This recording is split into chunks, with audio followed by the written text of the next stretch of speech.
gathered at the crossroads, seeking answers in the wind. It's good to be here to have this discussion today along the banks of the Penobscot River, the place where I grew up, where the Penobscot people have made their home for thousands of years. It was here that I first learned of my place in the world and my place in creation. One of the things that we learn very early as Penobscot people is that Penobscot is the land, it's the water, but it's also the people. We're all related, we're all interconnected. We have a term that we use at the end of all of our prayers, Indilnabamuk, which reminds us that everything that we ask for ourselves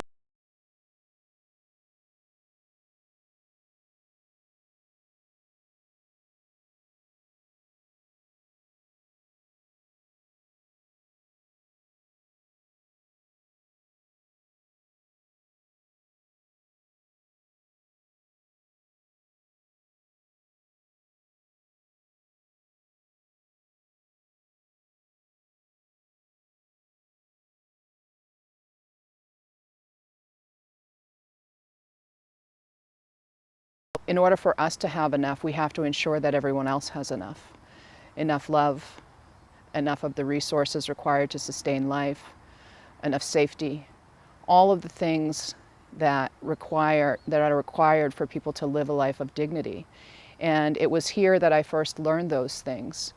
When we talk about our place in creation and how we walk upon the earth, one of the elders that I've worked with, Oren Lyon, says that when you place your feet on the earth, you're stepping on the faces of your grandchildren who are waiting to be born, and therefore we have to place our feet very carefully. That requires us to live a specific way of life. We call that way of life Skijinawe Bamausawagan, which means essentially the indigenous way of being, living in harmony with the rest of creation. And so it's important to me, it's symbolic to me that we come back to this place to have this discussion about the current state of the world today. What we're talking about here really is survival. We've come to this place right now where issues of indigenous rights, environmental justice, racial justice, a number of issues related to inequity and human survival have all collided. We are living well beyond our means here. We are living in a way that has disconnected us from one another. One of the things that I think is most important about this time is recognizing that there's an incredible need for us to change the way that we're living. We're living in a way that has not only separated us from one another, but has separated us from the earth, the very source of our survival. We don't call the water and the air and the land resources, because those things are the very sources of our survival, and they are required in order for us to continue living here on this planet. We have this intertwined connection with those elements, and without them, our survival is not going to be guaranteed. And so when I think about all of those things in correlation to being here in this place where I learned of my connection to the land, to my community, to the water, I think about the fact that we're dealing with 17.5 centuries of conquest. And part of that conquest ideology is this frontier mentality that encourages us to live these individualized lives, separated from one another, separated from the earth. Within those individualized lives, we waste an incredible amount of resources that are required for living. And we squander the sources of our survival. And if we want to be able to manage our movement forward in a way that sustains life, we have to go back to the beginning and remember what it was that allowed our specific humanoid species to survive when others did not. What allowed us to survive was living in community with one another, cooperating, collaborating, relying upon one another, and living in harmony with the earth. And we've forgotten those things. We've forgotten this very important element of our survival. There was a story that was told by a friend of mine who does repatriation work, which is bringing home ancestors' remains that have been placed in museums and all of these other horrific displays, and allowing them to come home and be buried with their people on the lands where they belong. And one of the messages that came through spiritually for this particular group of people as they were doing that work was the ancestor whose remains that they were bringing home told them, "We dreamed you into the future." And we have to remember that that privilege of life that was granted to us is now our responsibility for future generations. That we have to live in such a way that we ensure that our future generations can be dreamed into being, into a world that is capable of sustaining them. And in order for that to happen, we have to dramatically change the way that we live. We have been living with these excesses that are destroying our capacity to exist. It's suicidal. The way that we're living is suicidal, and it's maddening. There's a being in our mythology called Giwok, the cannibal giant. And the story of the cannibal giant is that he sleeps deep in the forest and only awakens to the cries of the Earth Mother. He wakes up when the Earth Mother's anguishing cries tell him that human beings have begun consuming faster than she can produce. They have begun damaging her faster than she can heal. And so Giwok wakes up and he joins into this greed-driven, maddening dance of society and lulls people into a false sense of safety and dances them to their destruction so that the Earth Mother can renew herself. We are in the time of the cannibal giant's dance right now, where we are dancing to this maddening tune of overconsumption, of separation from the earth, of destruction, in a way that is a threat, a very real threat to our survival on this planet. And the only way for us to put Giwok back to sleep is for us to wake up and to recognize that what we're doing to the earth, to one another, is actually inhibiting our ability to dream life into the future.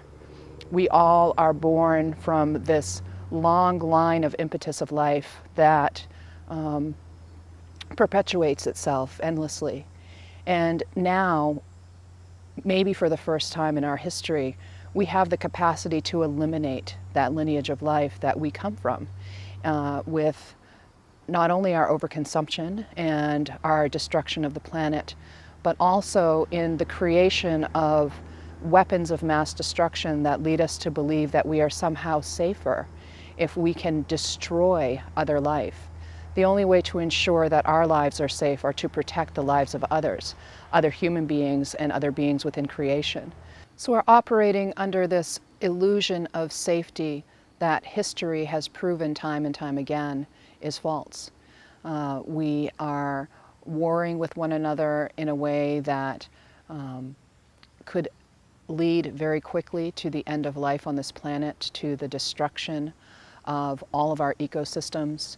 We live under the threat of a nuclear holocaust, and we have failed in all of our attempts to breach a peace with one another that's meaningful. And the reason that that is happening is because we live within a structure, within a system where war is part of the capitalist mechanism, where it is profitable, that we have wars that are being driven by this profit-driven market that completely eliminates the value of life. It completely diminishes the value of Mother Earth, and it has no valuation beyond this valuation of profitability. And so when we start thinking about all of the ways that we are deluding ourselves into believing that we're safe by creating these mass structures, whether it has to do with food or medicine or bigger buildings or stronger weapons, all of these things are an illusion. What we need to do is to simplify our lives and to remember that we're all related. We have to be mindful every day of Indil Nabamuk, that we're all kin, that, I'm connected to all of my relations, and that I have the right to live upon this earth because I take responsibility for all other life. Those two things can't be separated. We can't have a right to a specific kind of life unless we're willing to create a world where that right can be met. And we have to take responsibility for the safety and security of all other life in order to be able to have that right. And we've lost sight of that. Now we scream out for rights as entitlements without taking any responsibility for our role in the larger scheme of creation. And that's a spiritual and mental illness that we're suffering from on a large scale. And so my hope in all of this is the prophecies of my elders, which tell us that there will be a global awakening. People from all corners of the world will rise up and will unite in order to heal the earth, in order to come back together as community, as kin, that we will start recognizing ourselves within one another. We will see the eyes of our children in the eyes of other people's children. We will see our future in the guaranteed future of others. We will see our ability to continue to exist here in this beautiful place, tied to our connection to the earth and our responsibility for preserving and protecting the earth. And that is happening around the world right now. I travel all over and I've met with people from all walks of life, from different corners of the world, and this awakening is happening. So the prophecies that the elders have been telling us about for generations are coming to fruition. We are now starting to see this uprising happening. Anyone that's paying attention sees the awakening that's occurring on the planet. And so right now, things seem chaotic, they seem destructive, it seems like we're descending into darkness. But what I believe is that we are really in a birthing process. We are now in the long, dark birth canal, and there's new life emerging. And we are part of that birthing process. We're either locked into the deep, dark birth canal, terrified by the darkness, or we're standing beside the mother, assisting the birth. And I think that it's critical for all of us to recognize that right now, all of the things that we're seeing come into the light are opportunities for us to heal. The things that are happening now in the world aren't new. They're on a larger scale, perhaps, and they're being illuminated because the sun is at high noon. And what this does is it brings everything that's been in the shadows into the light. And that's a really remarkable time. That gives us this really incredible opportunity to come together as a species for the first time, perhaps, in human history, to be able to heal these deep psychic, spiritual, social wounds that we have all participated in, that we've all been complicit in creating. And so I think that this is a very exciting time, even though it's a very frightening time, because we have access to one another through social media and other means that allows us to communicate with one another in a way that we never have before on a global scale, which gives us the opportunity to educate ourselves about one another, to become friends with one another, and to recognize the interrelatedness and interconnectivity that we all share. And so I'm hopeful, despite the critical state that we're in, I'm hopeful that enough people will wake up so that we can reach critical mass, so that we can begin radically changing the way that we live, the way that we engage one another, and the way that we walk upon the earth. Because really that's the key. It's not about big, huge solutions, it's about small, localized efforts to change the way that we live in fundamental ways so that we can come back to a sense of community, so that we can come back to a sense of cooperation and collaboration and a recognition that we're all related. And that's my hope, and that's what drives the work that I do, is my belief that we can turn this around. We can make these necessary changes if we stop thinking of them as huge shifts and start thinking of them as subtle shifts within our own individualized lives in community with one another. We can radically change the way that we live if communities all over the planet start shifting away from individualized, siloed lives into more communal way of being with one another and with the earth. The change can be dramatic and it can be rapid. And my greatest hope is that we will be able to do that we will be able to recognize that our love for one another, is far greater than any of this manufactured hate that we're living under. That our sense of connectivity to one another is eternal, that it is irremovable, that nothing can really separate us from one another other than this illusion that we've been operating under, this dance of the cannibal giant, and that we have the key in our hand right now today to be able to change that by waking up and seeing each other in truth through the eyes of love in a way that allows us to begin caring for one another and the earth again in the way that allowed our ancestors to exist into the future. There are a number of ways that we can make this happen. I have some specific ideas that we won't have time to cover in depth, but we can get a sense of.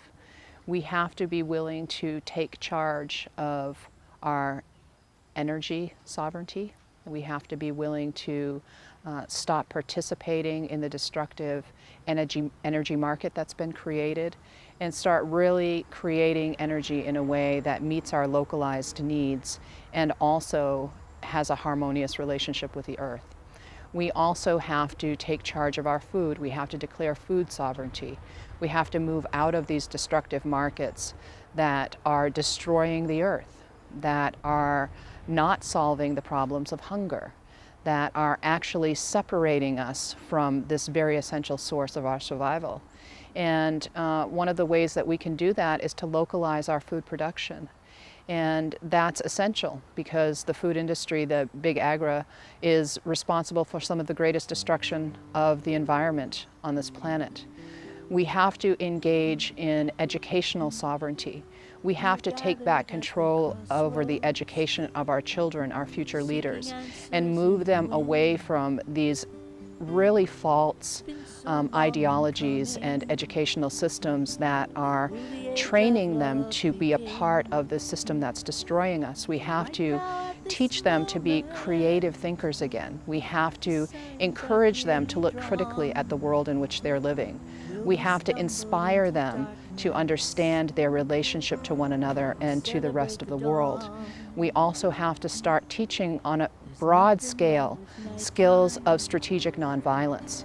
We have to be engaged in this process of helping people to understand that violence has never throughout history kept us safe, that violence only perpetuates more violence and that it's a never-ending cycle.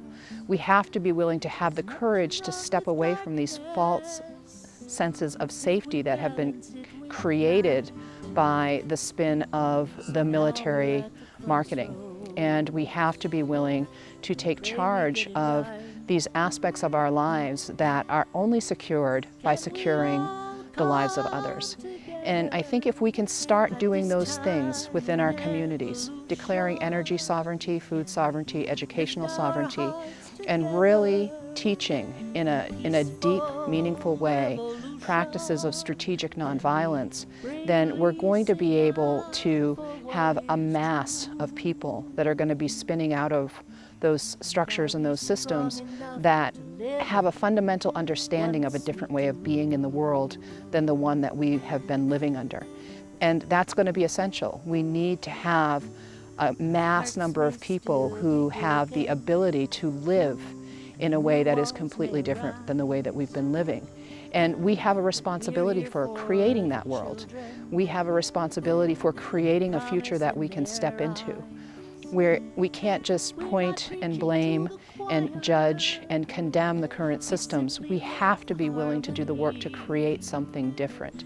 And we have to be willing to allow for the people who are indigenous to a specific land, the people who are from there, to be able to determine for themselves what is a meaningful way for them to engage one another, the earth, and the social structures that they live under. How can they take charge of creating them for themselves?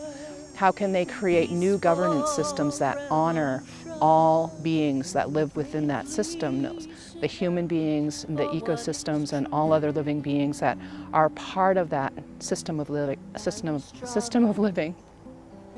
And we have to be courageous, because we have been lied to for so long under these ideologies of conquest to believe that this is the only way that we can be safe. is to be a part of this massive structure of destruction that's sweeping the planet. We have to have courage. We have to have faith in the wisdom of our own hearts. We have to have faith in each other. We have to have faith in the wisdom of creation and the earth to sustain us, to support us, to nurture us, and to protect life. One of the things that's missing, a fundamental piece of this that's missing, is a recognition of the role of the divine feminine. We have become so externalized in our actions that we've forgotten the intuitive aspects of divine heart-based wisdom that needs to guide those actions. We need to bring the two of those together again, a marriage of the divine feminine and the divine masculine energies. And the only way that we're going to be able to move forward in a way that nurtures, sustains, and protects life is to be able to achieve that marriage within ourselves, within our communities, and within the larger world around us. Are we strong enough to live it once we do?